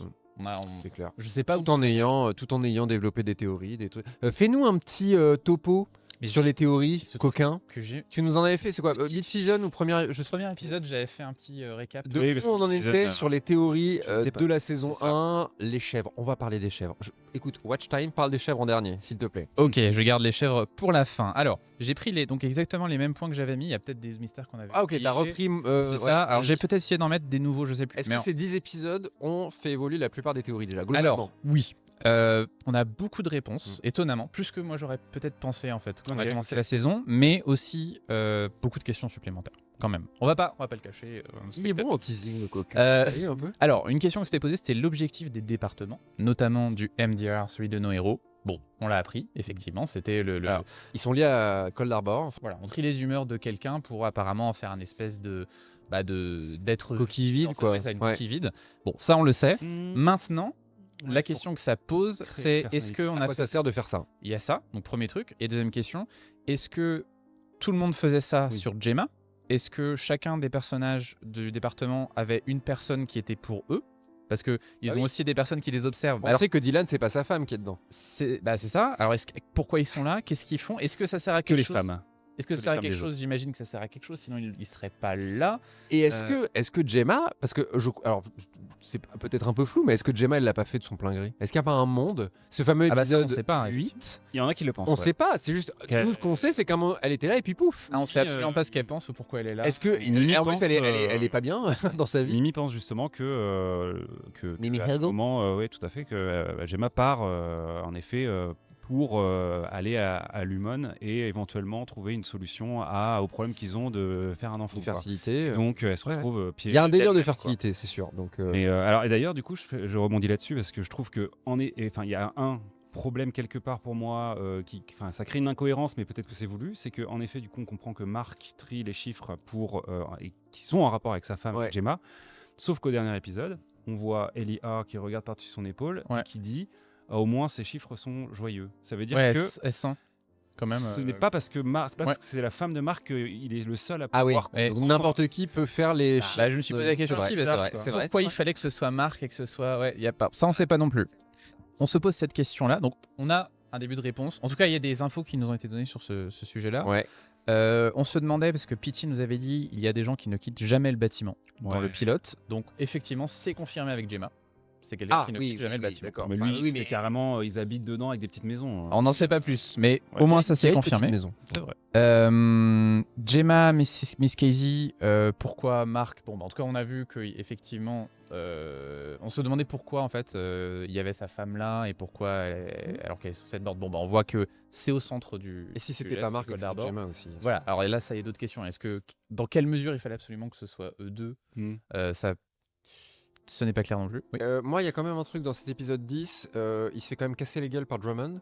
Ouais. Et Il est nul à la bataille. j'aurais pu croire à une scène, en gros, que Drummond, il peut pas non plus Ah oui. trop casser Marc, tu vois, parce qu'il a cette importance-là. Donc je trouve que le fait qu'il lui démontre. Il va pour le tuer d'ailleurs. Il a fini Cold Harbor en même temps. Bah, il a donc, fini en même temps, c'est vrai. C'est vrai, tu marques. Bravo. T'es au top. T'es au Mais, top. mais Non, effectivement, t'es au du top. coup, c'est vraiment c'était un expendable du coup. Enfin, le gars, il le tue direct. J'aimais bien ce perso, en même temps, je suis super content qu'il soit mort. Il Il avait fait son. Mais il a un- bien. On avait fait le tour du sujet. un très bon arc. Ouais. Franchement, enfin, Ouais, son ouais, parcours est cool. Même c'est bien. plusieurs Ah, cordes méchant, à son arc, donc Méchant. une harpe. Technologie. Alors, on avait aussi la question qui est Cobel. On a une partie des Oui. réponses. On a donc déjà son importance dans l'histoire, qui est la création de la Severance. Oui. On a son passé. Elle a été enfant, comment on dit, Pupille. ouais, enfin, elle a travaillé Le pire. enfant dans un truc d'éther, donc Ouais. vie hyper Sauf difficile, etc. Donc, on a plus de choses sur elle. Sans doute des choses qu'on ne sait pas, mais en tout cas, Mais ça avance. est-ce que le personnage n'arrive pas en bout de course aussi? J'ai pas le sentiment qu'on a encore beaucoup à découvrir sur elle. Mais sans dire que non mais les deux on fait les mains. Y a rien, y a pas d'avis. Non, on sait beaucoup. En gros, je crains que son degré d'importance, c'est qu'elle a créé la Severance. Est-ce que sa famille et tout, j'ai pas Ouais, l'impression ça peut être un que- personnage qui, au Ils bout sont d'un allés moment, la devient une chercher, caricature d'elle-même. quoi. ouais, Je pense ouais. qu'il faut peut-être en voir plus sur comment ça s'est créé, pourquoi elle l'a créé. Enfin, moi, je trouve. En fait, je vais vous dire, j'aime bien l'épisode 8. Donc, effectivement, et j'aime bien son côté un Il est petit très peu très sobre avec juste cette journée qu'elle passe dans la ville où elle a grandi, enfin, le village où elle a grandi, etc. Mais avec. Je peux pas m'empêcher de penser que ce qu'on nous apprend aurait été beaucoup plus puissant sur un épisode flashback. Si on l'avait vu enfant, si on avait vu cette ville à l'époque, si on avait vu ce qui s'était passé, et si on avait vu inventer la Severance. Mais j'imagine d'abord qu'il y a des choses qui ne veulent pas révéler encore. Et deuxième Bien truc, sûr. que ça coûterait très cher, parce que là, c'est une série qui a coûté extrêmement cher. Et Ah faire- ouais, je bah, sais pas, j'ai pas de elle coûte très cher. J'ai plus les chiffres, mais elle coûte Parce qu'on pourrait cher. croire, de décor quasi unique. Ouais, mais il y a un flow, énorme boulot de mise en scène, d'effets spéciaux, de décors, etc. spéciaux beaucoup, Ah, il y en a beaucoup. par exemple. un peu En dehors partout, en dehors du 4 et du 8. Hein. Énormément sur balle. Même la Lumon, c'est un vrai bâtiment, mais on en rajoute. Je crois qu'il y a beaucoup. Même, tu vois, la première scène, quand Marc court dans les couloirs, il y a des passages en image de synthèse, ensuite ça reprend. Enfin bon, il y a un énorme travail de post-prod. J'ai vu un TikTok d'un gars qui il fait un modèle 3D du parcours de Marc dans ce couloir, Ça- et en fait ça a ça pas ne de colle sens. pas, en fait, Ouais, ça ouais. marche pas. Et j'ai trouvé, c'est encore mieux. C'est encore- que je pensais. ouais. Bravo Ben. Ça marche super bien. Mais oui, enfin, j'ai pensé que ça aurait pu être un flashback, mais tout ça pour dire qu'il y a peut-être encore des choses à apprendre sur la manière dont elle s'est fait voler l'invention, etc. Ça peut encore être intéressant. Donc on a mis Scobel, on s'était demandé le testing floor, ce fameux testing floor Qu'est-ce qu'il y a auquel ouais. tout le monde veut aller. Bon, bah, on sait maintenant ce qu'il y a dedans, on sait à peu près à quoi il sert, même s'il y a des choses qui ne sont pas encore claires. Oui. Alors, les chèvres. Les chèvres, eh bien, qu'est-ce qu'on sait? On sait qu'il y a un département qui s'appelle Mammalian Nurturable, alors ce qui est déjà particulier parce que c'est 2 adjectifs, donc ça n'a aucun sens, il n'y a pas de nom. Oui, Donc ça ne marche pas, enfin bon bref. c'est Et vrai. on sait que du coup on tente de sacrifier un bébé chef pour qu'il guide l'esprit de Gemma jusqu'à Kier. Alors est-ce que ça veut dire que depuis le début c'est juste pour ça qu'ils ont des chèvres? C'est très bizarre, c'est un tout petit J'y peu crois, hein. décevant, mais en même temps dit bon pourquoi pas. Mais on va dans le côté rituel, religieux de Lumon. Sachant qu'a priori, c'est pas la première fois. Oui c'est ça, bah, elle a dit plein de fois. Alors ça pose d'autres questions, ça veut dire combien de fois ils ont raté Cold Harbor avant d'y arriver? Est-ce que ça veut dire que tous ces sourires qu'on voyait dans le truc de Kier, c'est par rapport au dentiste, les trucs de dentiste que Ouais. fait Gemma dans ses séances, alors je sais plus Ouais. le truc. Bon, combien de personnes en fait? Combien de personnes avant de réussir à faire Cold Harbor? Donc voilà, on a cette info sur les chèvres. Est-ce que c'était le fin mot de l'histoire en fait? Et pourquoi des chèvres? Pourquoi ils ont besoin d'en faire autant? Pourquoi il faut que les gens s'y attachent? Pourquoi vous faites un... Puis même le fait que un sacrifice en général, quand c'est un sacrifice rituel, tu le fais en public. Là, c'est juste 2 personnes qui le font. Non. Non, mais si, le côté rituel, normalement, quand c'est, tu vois, ça fait partie d'un truc pour une communauté. Donc c'est étrange même juste pourquoi on le fait. Enfin, il y a plein de questions. Oui. Ça va, tu m'as rechopé. C'est pas des incohérences, tu vois. Ça pose encore des questions sur. Même en termes de. Enfin, imagine que les choses se soient passées comme c'était prévu, ça veut dire quoi ? Ça veut dire que du coup, donc Gemma serait morte d'une certaine manière. Et le but c'était d'enterrer la chèvre avec elle. C'est ça. Où ? À quel moment ? Est-ce que c'est vraiment un décorum ? Ça c'est vraiment un truc qui va évoluer dans les saisons futures. Très très bizarre, ouais. Ça rentre dans le côté zéro, peut-être pas 0 mais 1 d'informations. Et n'oubliez pas que James Egan aussi qui dit rien à voir avec les chèvres, ce que je veux dire. Mais je repense à ce truc. Moi j'ai vraiment fait ça, j'aime bien ce genre de truc un peu l'ascenseur. Et il dit vous allez tous les tuer. C'est James ou c'est Non, pas, oui, c'est pas Ian, c'est le médecin. Mueller, je sais plus comment il s'appelle. Le pansement là. Oui. Il dit non, faites pas ça, vous allez tous les tuer. Donc c'est vrai qu'on sent la sincérité du personnage qui dit non, mais c'est pas que je veux pas que vous partiez, c'est que si vous partez, ils vont tous mourir. C'est qui il ? C'est qui elle ? Est-ce qu'on parle des Gemmas ? Ouais. Est-ce qu'on parle de... Je suis persuadé que c'est lui qui est amoureux. Donc, il nous a montré qu'il était très attaché. C'est ça, et qui va. Oui, mais c'est pas ce qu'il dit. Il dit vous allez tous les tuer. Est-ce qu'il ment ? Est-ce qu'il aime juste pour les versions de Gemma ? C'est une grosse ficelle scénaristique on pose ça là de créer un enjeu, tu vois, que nous on a entendu, qui peut paraître. Se souviendra de ça. Les personnages ils vont penser à autre chose, ils vont y penser, mais nous oui, tu vois, c'est vraiment ça. C'est raccord avec. Parce qu'il l'aime, il aurait pas dit ça, il aurait dit reste, je t'aime. C'est raccord avec une des thématiques importantes de cette saison 2, qui est de dire en gros, si les gens, s'ils décident de ne jamais revenir à Lumon, quelque part, on considère qu'ils tuent leur ini. Il y a l'enterrement de Erwin. Il y a tout l'échange entre les marques, entre guillemets, de dire que bah voilà, enfin, moi je sacrifie ma vie pour la tienne. Donc j'ai l'impression que ça vient juste enrichir entre guillemets cette thématique de c'est des vraies personnes et à partir du moment où elles ne reviennent pas à Lumon, bah elles sont mortes quoi. Donc je sais pas, j'y crois pas une seconde. Je suis pas d'accord avec toi. Mais écoute, qu'est-ce que tu vas faire ? Rendez-vous en saison 3. Et pardon, excuse-moi. On a juste ensuite les mystères qu'on avait notés, mais sur lesquels on n'a pas progressé.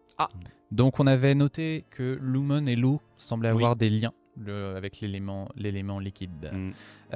Et donc on a des choses en plus. On a par exemple quand ils font cette fameuse sortie, on a une espèce d'allégorie sur l'enfance de Keir qui nous est racontée et qui tourne aussi là autour d'une source. Beaucoup de choses ambiguës. On est vraiment dans le religieux à ce moment. Voilà, on nous réinsiste l'espèce de château d'eau, le fait que ce soit une goutte d'eau leur symbole. Bon, ça n'en saura pas plus. Puis on nous parle, mais je crois en plus ça rappelle dans la saison 1 le tableau, il regarde l'eau là, c'est pas Keir partage son eau, je sais plus, on nous donne le titre, mais c'est bon. Il y a vraiment un truc qui se passe avec ça, on n'en sait pas plus. On n'en sait pas plus sur toute cette histoire de. Alors peut-être que ça va rester là, mais on avait ces politiciens qui, dont la femme était enceinte dans ces fameuses maisons qu'on a vues, qui ont le système de Severance, pour ne pas avoir à vivre le fait d'être enceinte. On ne les revoit pas. Aucun souvenir de ça. Ouais, le chalet est utilisé. Une réminiscence de ça. Ouais. On nous a donné l'idée qu'il y avait d'autres enfants, comme tu le disais, de Egan. Peut-être que ça va jouer, mais on n'en a pas appris plus que ça. C'était pas forcément une des questions les plus pressantes, mais on se pose en fait surtout des questions sur l'utilisation de la Severance au-delà de cet endroit-là. Est-ce que c'est utilisé d'autres manières? Est-ce qu'il y a d'autres projets? Bon, ça reste encore assez j'ai hâte de voir aussi énigmatique. On l'a évoqué rapidement, mais Irving qui était le gros mystère, son outie à la fin de la saison 1, on apprenait qu'il avait l'air donc lui d'enquêter sur Lumon, d'avoir un plan assez clair, il avait des infos et tout. Je me souviens. On n'a rien appris de plus de la saison, alors qu'on a eu 2 ou 3. On le voit appeler quelqu'un, on n'en sait rien non plus. Et ça mène au deuxième point. On arrive à Regaby, donc qui est le personnage qui, dans la saison 1 et 2, pop d'un coup pour un peu aller chercher Marc, pour lui faire des trucs, l'aider pour l'intégration. Mais on n'apprend rien de plus sur elle. Donc c'est un personnage qui est qui n'est pas caractérisé outre mesure, donc c'est dur forcément de rentrer un petit peu dans son histoire, et qui nous révèle pas plus de choses sur ça, sur ce qui s'organise contre Lumon. Donc ça reste vraiment le gros point. Il y a une rébellion, il va y avoir un lien de Gemma et Gabi. Sans doute, mais je trouve qu'ils ont manqué une occasion. Rejami En fait, le problème... Le gorilla. En fait, il y a quand même aussi un problème narratif qui est peut-être un mystère, mais Regaby, du coup, elle est très très insistante sur le fait de réintégrer Marc. Alors, Regaby appuie le côté Marc, c'est Néo, quoi. C'est l'élu, tu vois. Il y a un côté, elle a l'impression de cerner l'importance que lui il a, quoi. Ouais. Bah, c'est pour Cold Harbor, j'imagine. Donc, Mais elle sait que Gemma est vivante, c'est comme ça. D'ailleurs, ça fait partie justement des mystères qui sont désamorcés très vite. Au moins pour les personnages de la série, puisque du coup très vite, ah non mais elle est vivante, c'est vrai, c'est effectivement la dernière fois que je l'ai vue, elle était vivante, c'était pas si longtemps quoi. Ah ok. Et si la réintégration avait été jusqu'au bout, en fait ça pose la question de savoir si Mark aurait été en capacité de faire ce qu'il a fait du coup à la fin de la saison. Enfin je veux dire, est-ce que le but était quand même la réintégration? A priori le but était que Mark soit en capacité de pouvoir sauver Gemma en étant réintégré. C'est ce que lui vendait Regaby en fait. Oui, ça a été complètement. le levier quoi. En quoi ça aurait été facilitant dans cette démarche là? Au final je sais pas trop quoi. pour avoir accès au INI quoi, mais parce que là, elle savait pas comment aller en tant que Mark Scout, se diriger dans l'Emon plus facilement peut-être. Bah c'est encore des choses. Mais elle avait l'air quand même bien vénère, enfin bien pressante dans le fait d'y aller et de le faire vite quoi. Alors peut-être que c'était pour sauver Gemma parce qu'elle elle savait quelque part il y avait une espèce de compte à rebours. Mais encore une fois, et encore une Je suis là fois, que pour faire des blagues. Vraiment, je n'ai aucun intérêt dans cette discussion. je finis là-dessus, mais encore une fois, en fait, je trouve ça quand même bizarre que Gemma meure si Cold Harbor est terminé. C'est l'enjeu de la fin de la saison 2. Bah en fait, pourquoi il termine Cold Harbor en fait? Il est capable de le terminer.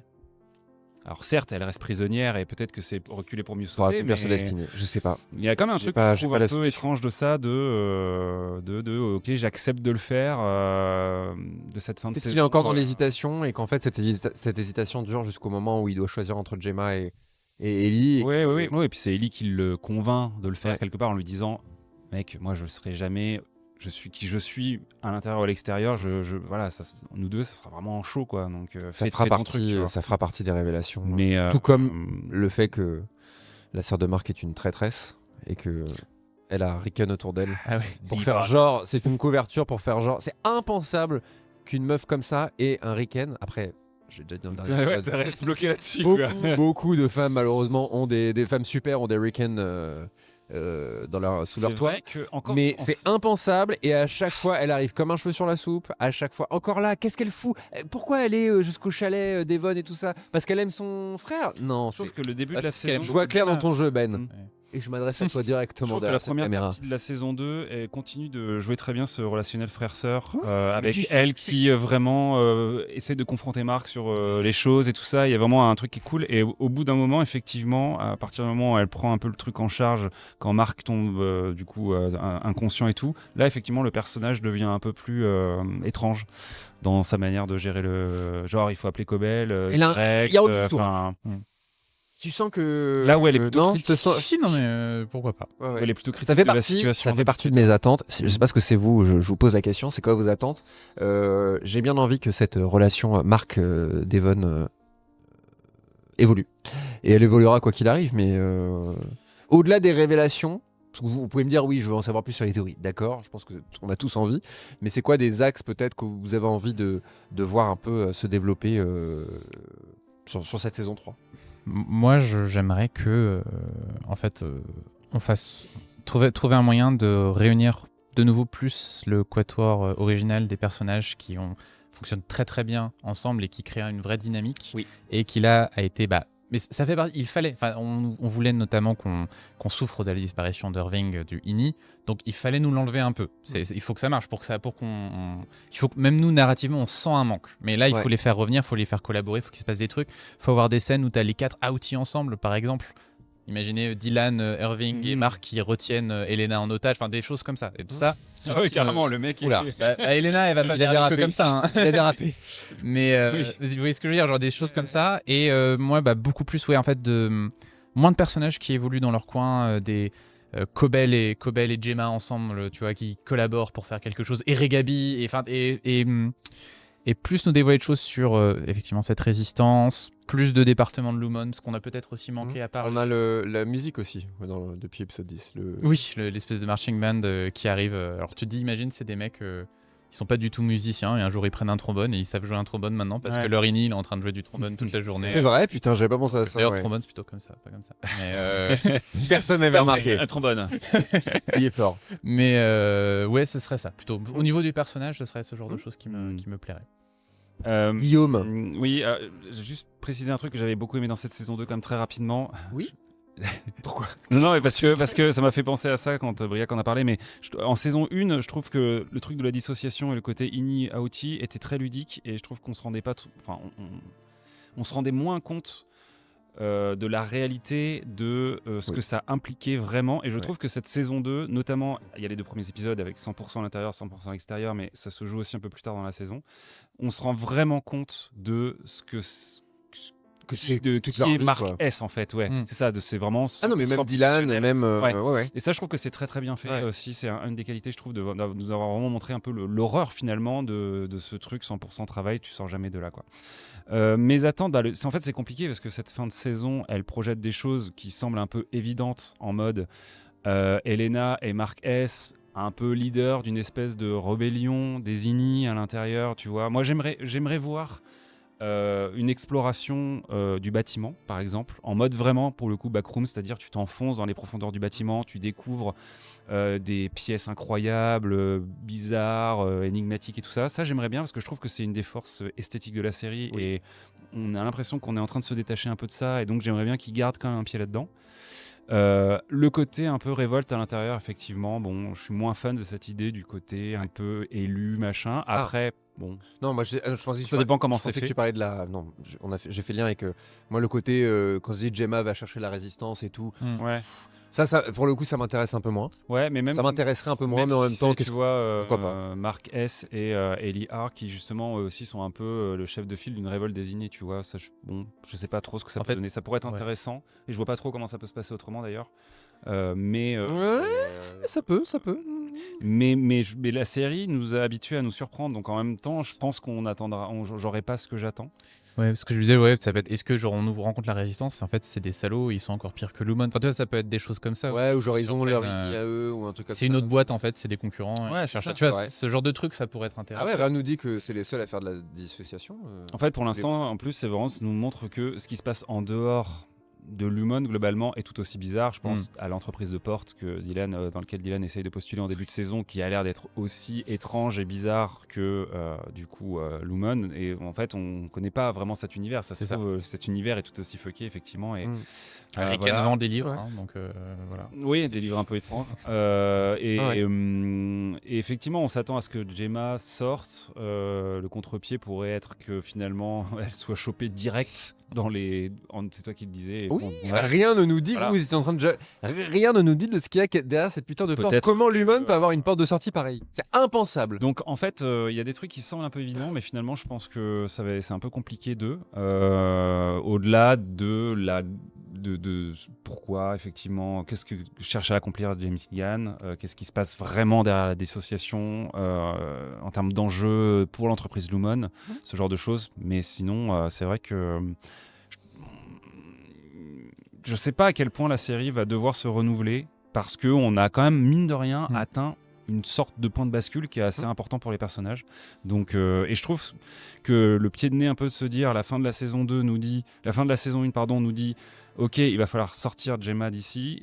Mark va devoir faire sortir Gemma d'ici. Fin de saison 2 nous dit ok, Gemma va devoir faire sortir Mark d'ici, quoi. Et il y a une inversion qui est intéressante. Puis c'était les Ini qui allaient chez les Outi, et là c'est un Outi qui va chez les Ini. C'est ça. Une fait miroir entre les deux, quoi. Et la fameuse réintégration qui fait que ça se trouve, on peut imaginer un truc, je théorise là, mais du coup, full Mark S qui avec Ellie R vit sa meilleure vie, s'enfonce dans les profondeurs machin, et tout d'un coup les effets de la réintégration arrivent et Mark Scout du coup se retrouve à devoir un peu essayer de fuir de lui-même, son ennemi intime quelque part qui se révèle. Ça peut être aussi hyper intéressant comme sujet à creuser, donc peut-être ce genre de thématiques qui peuvent être cool à creuser. On verra.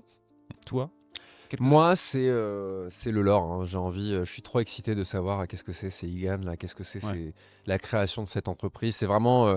Lost c'était un peu la même en fait. Moi, j'adorais le côté Dharma, le côté passer de l'île, le pied de la statue. Tu vois, c'est vraiment ces trucs un peu mystiques, un peu chelous que j'aime bien. J'ai vraiment envie de voir. Et même là, la discussion entre Milchik et l'animatronique là. Ouais.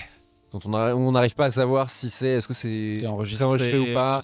Ça m'excite trop. Et puis vraiment, ce lore-là m'intéresse beaucoup, plus même que... En fait, moi, je suis pas quelqu'un qui théorise beaucoup dans ma tête, en fait. Vraiment, je prends les informations qu'on me donne, je me fais des plans. Ah ouais, tu vois, Devon, par exemple, mais je sais que c'est le niveau Theorycraft 0. Enfin, c'est pas du tout brillantissime. Il y a des gens qui devinent des trucs de ouf, tu vois. Je ne fais pas partie de ces gens, mais moi j'ai envie qu'on me nourrisse. Quand j'ai revu la saison 1, la balade dans la maison de Egan, tu vois, où ils ont leur loto bingo là. Ouais, c'est trop cool. Ouais. Et moi ça m'excite trop. Dans Westworld aussi d'ailleurs, ça me fait penser à Westworld qui avait un peu un côté comme ça, un côté la maison. Bref, ça j'aime beaucoup. Et le reste en fait, surprenez-moi en fait. Moi je suis pas un spectateur si exigeant en fait. Je sais que j'ai l'image, spoiler, d'être le relou qui dit qu'il aimerait aimer, mais en vrai, saison 2, on peut pas aimer 10 épisodes. Je trouve que je suis pas du tout déçu de cette saison 2. L'épisode 10 aurait pu être vraiment charnière dans mon avis. L'épisode 9, je reviens pas là-dessus, j'étais courroucé. Épisode 10, ok, c'est bon. J'en ai eu pour mon argent. Il est long en plus, cet épisode, on n'a pas parlé de sa durée, mais il est long. Donc honnêtement, j'ai pas plus d'attente que j'aimerais comprendre. Il y a une part de moi qui veut comprendre qui sont ces gens. Le tableau, quand il arrive à la fin, il y a tous les personnages, il y a les trucs en haut. Qui sont ces gens, qui est le board, je pense. Qui est oui, mais en même temps, on sait pas. Tu vois, on sait pas si c'est. Bref, tout ça, j'ai envie de savoir. Et c'est une bonne question. On fait la blague souvent. Les chèvres, j'en ai rien à foutre. J'en ai rien à foutre de où va cette histoire de chèvres. Non, parce que c'est un peu le running gag. Tu vois, les ours polaires, on faisait la blague. J'en ai rien à foutre. Je suis pas sûr que même sache où ils vont. Moi j'aimerais que chaque saison nous rajoute encore un truc sur les chèvres. Ouais. Tu vois, genre à la Dark, prochaine en fait, saison, ils rentrent dans une pièce, il y a une chèvre, elle fait 15 mètres et on l'expliquera pas. Ouais. Et ensuite ils passent et chaque fois on rajoute un de running gag. Ouais. Ça pourrait, c'est peut-être ça. Hein. Et j'aimerais, on faisait la blague, mais j'aimerais, j'ai envie de voir les acteurs qui vont intégrer ces nouveaux personnages. Je leur fais vraiment confiance sur ça, qui vont intégrer du gros personnage principal. Je ris parce qu'on a notre réalisateur derrière la caméra qui dit oui, mais qui n'a aucune idée de quoi on parle. Il n'a pas vu. Il a sacrifié sa journée pour cette vidéo et on lui a spoilé intégral. Excuse-moi, pardon d'insister, mais mettez-nous un extrait de Guillaume au début de l'épisode qui dit on va spoiler vite fait. Bien sûr, on ne va pas vous spoiler intégralement cette saison 2. Je peux le refaire si vous voulez. Rien à rajouter du coup? Non, globalement, je pense que ça reste effectivement une saison 2 qui. Je sais pas si elle éclipse la saison 1, mais non. En termes d'images marquantes, elle en a plus, je pense, que la saison 1. Et Apple TV a réussi son pari en termes de... La saison 1 n'avait pas beaucoup fait parler. Sur le tard. Ils en étaient même un peu déçus. C'est peut-être entre les deux d'ailleurs. Oui, saison 2, nous on a commencé à être contents. Nous. En fait, spoiler, ça a lancé la hype. C'est ça. Non mais le truc dans la gare à New York dont tu parlais, les trucs comme ça, je pense que ils ont réussi leur pari et qu'il y a un pari ultra important maintenant. En fait, étrangement, ça a fait parler. Le gap très long qu'il y a eu entre les deux saisons a peut-être été bénéfique pour la série quelque part. Cet épisode n'existerait pas sans Maxime et Théophile. Merci beaucoup les gars, vous êtes derrière. On fait des cœurs avec les doigts. Oh, tu le fais bien. Bah ouais, parce que maintenant les jeunes ils le font. Ouais, c'est bien, c'est pour ça moi je sais pas le faire. Nous on le faisait comme ça. Ou comme ça aussi. Oui, c'est vrai, il y a comme ça. Plein de cœurs. Et là ça fait vraiment. C'est plus K-pop, je crois. Moi on m'a dit que c'est coréen. Ça faisait un cœur en coréen. C'est un cœur coréen. Ouais, cœur coréen. Cœur coréen. Le nom de mon album, je sors à la rentrée. Cœur coréen, c'est de la K-pop. Bon, allez, arrête-moi. Ça y est, c'est le moment de lâcher l'affaire. Et puis, si ça vous a plu, j'ai envie de dire, voilà, vous mettez des commentaires en fait. On le répète à chaque fois. Des petites notes, des petits trucs. Qui parle en smouchant. C'est ça, dégueulasse. Mais pour la première fois, on peut réellement. Vous pouvez le faire aussi avant parce que nos épisodes sont aussi sur YouTube, mais là vraiment il faut aider cette vidéo, il faut la pousser. Si si vous voulez nous soutenir, il y a déjà plein de gens qui nous soutiennent en vrai. On parle souvent des étoiles à mettre sur les applis de podcast et vous êtes plein à le faire. On a 4,9 je crois sur Spotify. On a un excellent score. Ouais, et continuez, attention. On ne se repose pas sur ces applis, sur ces c'est ça. Oui, sur ces lauriers. Non, on blague. Merci beaucoup à celles et ceux qui le font. Mettez des commentaires pour le référencement et des likes. Tout ça vous connaissez de toute façon. On n'est pas les premiers youtubeurs, j'allais dire l'enfoiré qui dit ça. Non, n'hésitez pas à faire du référencement dans les commentaires. On répondra, c'est ma chaîne d'ailleurs, donc je répondrai à 100% des commentaires de cette vidéo, je m'y engage. Même si vous me parlez de charcuterie et de bossa nova, c'est vous dire si j'y répondrai. Sur cette chaîne, il y a également la dernière vidéo là, en date, c'est une vidéo où on fait le lien entre Lost et Severance. Et cette vidéo a été coécrite par Briac. S'il y a des passages où vous dites, ah c'est bien écrit, c'est Briac. Voilà. Moi c'est le reste, c'est les blagues convenues sur le fait on fait un crash d'avion, voilà, c'est mes blagues à moi, ça c'est cette partie là, c'est vraiment une blague que je fais dans la vidéo. Je le sais, je l'ai vu. Voilà, vous pouvez aller pour vous moquer sur cette vidéo, n'hésitez pas même à cette vidéo à mettre des liens, peut-être je vous mets un lien directement d'ailleurs dans la description ou à la fin de cette vidéo, vous verrez, vous pourrez cliquer directement. Qu'est-ce que j'ai d'autre à dire? Je l'ai mon téléphone, hop là, qu'est-ce qu'il y a qui est caché derrière Icon? Mon téléphone. Et bien sûr Spoiler, c'est un podcast, donc vous pouvez aussi, si vous avez aimé ce que vous avez vu, notre discussion, ce genre de choses, c'est un truc qu'on fait depuis quoi ? Bah du coup, 6 ans ? Bah ouais. Voilà, festival aussi, mais on vous racontera une prochaine fois l'histoire du festival de spoilers. Mais moi j'ai beaucoup kiffé en tout cas cette émission, c'est une première pour nous, donc on prend aussi tous les avis. Ouais. N'hésitez pas, il y a des critiques à faire peut-être, des petites désynchronisations par-ci par-là. Ça on sait, ça vous n'êtes pas obligé de nous le dire. J'arrive pas à le faire. Mais voilà, en tout cas, merci d'avoir regardé jusqu'ici cette vidéo. N'hésitez pas à la partager à vos amis sur vos réseaux sociaux. Et puis, bah, on se donne rendez-vous le mois prochain. Allez. Ouh là là, il y a eu un blanc, c'était terrible. Le plus tôt possible. Le mois prochain étant le mois de mai, le beau mois de mai, mois de mon anniversaire. Bien sûr. Ah bah Pourquoi écoute, pas pour mon anniversaire. le rendez-vous est pris. Non, mais oui, le plus vite possible. Et Vraiment, on va essayer. Tout ça a été Et puis, une grosse mise en place pour essayer d'en faire plus. Donc, Oh oui. Et merci LunaWeb aussi. On les remercie ou pas? on peut complètement. Ouais, Merci, merci, Luna, merci Luna beaucoup Web. LunaWeb. de nous héberger. Et étalé là, tout votre open space, on a pris toute la place possible. Bref, Bref, vous avez des sites internet à faire, faites-les faire par LunaWeb. LunaWeb, Tout à je vous mets le lien de LunaWeb, ça fait plaisir. Bien sûr. Dans la description, Sponsor de l'émission, bien sûr. complètement. Et merci à eux. Et on se donne rendez-vous très vite. Voilà. Et n'hésitez pas à vous abonner aussi, je l'ai pas dit. C'est ma chaîne. Abonnez-vous, la chaîne de CHP. Abonnez-vous. Voilà. Non mais pardon. Pardon de le dire. Faut tout dire. Oh non, il a dérapé, il a fait Pascal Pro. On s'est retenu tout l'épisode. Allez, on cut.